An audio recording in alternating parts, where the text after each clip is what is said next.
श्रीगोंदा श्रीगोंदा अहिल्यानगर जिल्ह्यामधील एक तालुका मुख्यालयाचे ठिकाण असून तालुक्याचे शहर आहे. हे शहर स्वच्छ, सुंदर आणि ऐतिहासिकदृष्ट्या लाभलेले एक छानसे शहर आहे.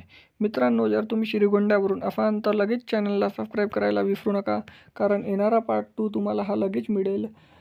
आणि प्रत्येक श्रीगोंदा वासियापर्यंत हा व्हिडिओ नक्की शेअर करा. तर चला तर मित्रांनो, आपण व्हिडिओला सुरुवात करू. तर मित्रांनो, पहिले आपण जाणून घेऊ श्रीगोंदा ते अहिल्यानगर जिल्हा मुख्यालय ठिकाण किती किलोमीटर अंतरावर आहे. तर मित्रांनो, हे 61 किलोमीटर 1 घंटा 11 मिनिटाचा प्रवास आहे. ह्या श्रीगोंद्यामधलं सुप्रसिद्ध मंदिर, ह्या श्रीगोंद्याचे बसस्थानक श्रीगोंदा, ह्या शासकीय प्रशासकीय इमारत श्रीगोंद्यामधली, ह्या कृषी उत्पन्न बाजार समिती श्रीगोंदा, ह्या तहसील कार्यालय श्रीगोंदा आणि हा आहे श्रीगोंदाचा नकाशा. मित्रांनो, जर नवीन असाल तर चॅनलला लगेच